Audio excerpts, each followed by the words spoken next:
XUV 700 और इसका आज एक क्विक टूर बनाता हूँ, कैसी लगती है।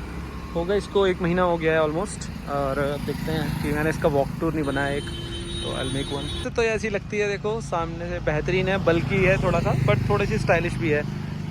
इतनी ज़्यादा अग्रेसिव नहीं है जितनी XUV 500 थी। इधर आते हैं, देखो अलॉय व्हील्स आते हैं, बेहतरीन अलॉय व्हील्स हैं, और जो ये ऑटो फोल्डिंग और ये मिरर्स हैं और RPMs हैं। ये मैंने ये जो ग्रे बोलते हैं इसको, मेटालिक, यही कलर लिया था। यू कैन सी ये जो बैचिंग है XUV 700 की। किसी ने मुझसे पूछा था कि ये कितनी स्ट्रॉन्ग है। देखो मैं I try to take off, लेकिन नहीं निकलता है। अभी के हिसाब से मैं बोलूँ, इसको 2 ही महीने हुए हैं, तो बहुत ब्रांड न्यू है, सो आई कैन नॉट टेल कि ये कितना मजबूत है, लेकिन मेरे हिसाब से काफ़ी स्ट्रॉन्ग है, टिक जाना चाहिए। और ये पार्किंग लाइट्स है जो चेंज कर दी है महिंद्रा ने, ये अलग है। यहाँ पे एडिनॉक्स बैज है, क्योंकि इसके अंदर एडिनॉक्स भी फ्री मिल रहा है, 2 साल का फ्री मिला है। और ये जो हैंडल्स हैं ये अपने आप अंदर चले आते हैं, देखो छूँगा तो शायद सायरन बजने शुरू हो जाएंगे। और इसकी जो ये लाइट आती है, इसके अंदर लाइट का सारा सीन है। वो लाइक जब ये लॉन्च हुई थी तो सेगमेंट में सबसे बेहतरीन लाइट्स थी इसके अंदर। देखो ये जो ये ऑटो बूस्टिंग है। मतलब ऑटो बूस्टिंग का मतलब ये है कि जैसे गाड़ी मान लो 80 के ऊपर चली गई तो अपने आप जल जाती है वाली लाइट। और वैसे वो नॉर्मल हेडलैम्प जैसी चलेगी LED। और उसके बाद ये जो 2 हेडलैम्प्स हैं वो हैं। और यहाँ पे कॉर्नरिंग लाइट भी है, तो जब जैसे समझो हम टर्न ले रहे हैं लेफ़्ट का शार्प, तो सडनली क्या होगा कि गाड़ी अपने आप जब लेफ़्ट टर्न लेगी तो it will change, it will add turn लेगी तो उसके अंदर अपने आप एक एक्स्ट्रा लाइट बूस्ट हो जाएगी जो जल जाएगी। फटाफट बताता हूँ अंदर का सीन कैसा है। देखो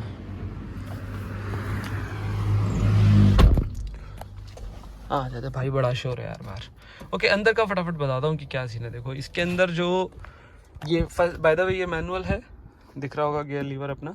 और उसके मैनुअल की वजह से यहाँ पे देखो 3 ड्राइव मोड आते हैं, जिप, जैप, जूम। अभी मैं ट्राई कर रहा था जिप कैसा है, एक अलग वीडियो बनाऊंगा जिसमें तीनों मोड का डिफरेंस क्लियरली बताने की कोशिश करूंगा। सारे AC कंट्रोल्स हैं, जितना भी AC का सीन है। और यहाँ पे अपना ये जो म्यूज़िक का और फ़ोन का ये सारे कंट्रोल्स हैं। सीधा इसी हाथ को हम ऐसे रख के यहीं से कंट्रोल कर सकते हैं, या वो यहाँ पे जो को पैसेंजर बैठा है वो भी कंट्रोल कर सकता है। लेकिन बाकी सारे यहाँ ऑलरेडी हैं। देखो जो कंट्रोल्स हैं यहाँ पे ऑलरेडी हैं। म्यूज़िक के हो गए, या फिर प्लेलिस्ट शफल करने के हो गए, या फिर ये क्रूज़ कंट्रोल्स हैं। मैं क्रूज़ का अलग बनाने वाला हूँ कि कैसे करते हैं एंड ऑल दैट, ठीक है। उसके बाद ये अपने लाइट के हो गए ये सारे कंट्रोल्स। देखो ऑटो है, ऑफ है, और ये है फॉग लैम्प। और यहाँ पे है अपना सारा वाइपर कंट्रोल्स। इसमें एक ऑटो आता है जो मैंने सेट किया हुआ है, जैसे ही बारिश सेंस करता है वो अपने आप ऑटो वाइपिंग में चला जाता है ना। तो this is at a high level, ये सारा सीन है। देखो यहाँ से ऐसा लगता है सब कुछ। ये थोड़ा वाइट का थोड़ा है, मतलब कंसर्न रहता ही है सबको कि वाइट लेदर सीट्स हैं, गंदी होंगी एंड ऑल। अब देखो लग्जरी व्हीकल में ये गंदे वाला सीन आप सोच नहीं सकते, होता ही है वो। अभी तक नया ही है सब कुछ, पीछे बहुत कम कोई बैठा है तो। बट मैं जब एक बार पीछे बैठा था, बहुत ही ज़बरदस्त इसका कंफर्ट है पीछे का, मिडिल सीट का। बताता हूँ कि इसकी जो बूट कैसे ओपन करते हैं। देखो यहाँ पे ना, इसके नीचे ड्राइवर पैनल के नीचे यहाँ जाके एक बटन है, ये वाला।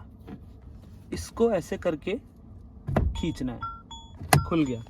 जैसे ही वो बटन मैंने खींचा, देखो यहाँ पे पार्किंग लाइट्स ऑन हो गई अपने आप। क्यों? क्योंकि अब गाड़ी चलाने की पोजीशन में नहीं है ना, और हमने अब वो ऑलरेडी खींचा है, तो डेफिनेटली पार्किंग लाइट ऑन हो जानी चाहिए। उसको ऑन होने के बाद देखो ऐसे पकड़ के, अब इसके अंदर ये हाइड्रोलिक नहीं है, मैनुअल है, बहुत भारी है ये, तो इसके लिए मजबूत चाहिए।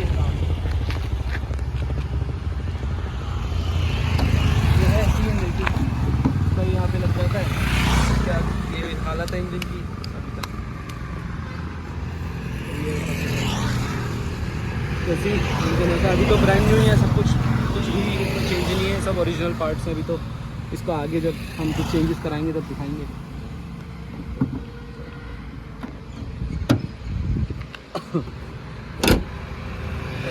अब ये पार्किंग लाइट अपने आप ऑन रहेगी अभी भी, जब ये हमने हटा भी दिया है इसको, तो जब तक अंदर जाके खुद ही चेंज करनी पड़ेगी। ये देखो चली गई।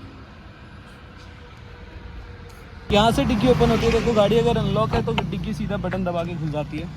डिग्गी खोली यहाँ से, देखो ये सारा है, अभी सफाई का सामान है यहाँ पे। इस पर ये फ़ायदा है कि इसका ये जो पूरा फ्लैट बेड फोल्ड हो जाता है, तो यहाँ से सीधा ये सीधा फ्लैट बेड बन जाता है, और वो भी सीधी फ्लैट होती है, तो इसमें एक प्रॉपर फ्लैट बेड बनता है। और ये एक 500-600 लीटर की जगह यहाँ पे डिग्गी की निकल जाती है if you are going with 5 seater. But ये क्योंकि हम ज़्यादातर इसमें कभी भी 7 सीटर यूज़ नहीं किया है, तो इसको हम फोल्ड ही रखते हैं। और मिडिल को बताता हूँ,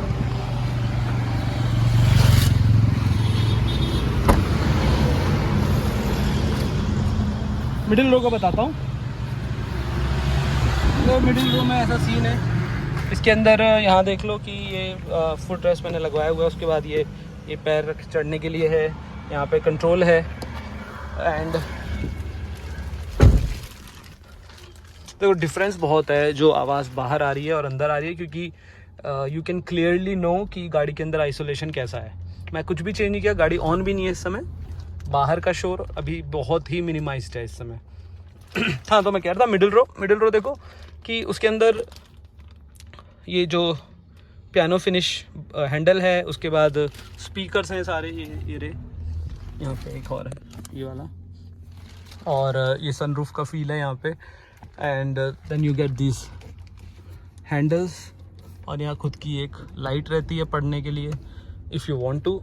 और यहाँ पे एसी के वेंट्स हैं, और नीचे ये चार्जिंग पॉइंट है जो कि टाइप सी है, ठीक है, ये टाइप सी है ये वाला, और उसका फ़ोन होल्डर है यहाँ पे। और कंफर्ट बहुत अच्छा है, इसका कुशन सही है, सो दैट्स अबाउट इट। तो ये है हमारी महिंद्रा XUV 700 AX7 लग्जरी। बताओ कमेंट्स में कैसी लगी, और if what kind of videos you like me to make.